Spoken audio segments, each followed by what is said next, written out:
சீமான் களத்தில் நின்று சுத்த வீரன், ஃபார்ச்சூன் ஃபேவர்ஸ் த பிரேவ். ஸ்டாலினை கண்டு இடைத்தேர்தலை கண்டு ஓடினது எடப்பாடி பழனிசாமி, ஓடினது ஜோசப் விஜய்.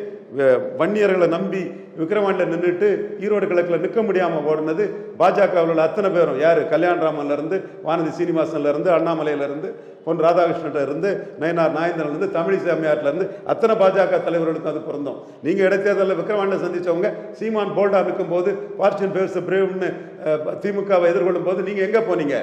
அந்த இடம் சீமான் எமர்ஜ் ஆகிற இடம். இப்படித்தான் கமலஹாசனையும் தினகரனையும் சீமான் மிஞ்சி போனது.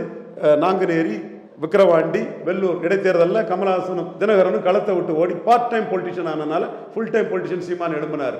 எடப்பாடியும் ஈரோடு கிழக்கு களத்துக்குள்ள வந்தால் சில அவமானங்களும் சில அசிங்கங்களும் வரும்னு களத்தை விட்டு ஓடிட்டார்.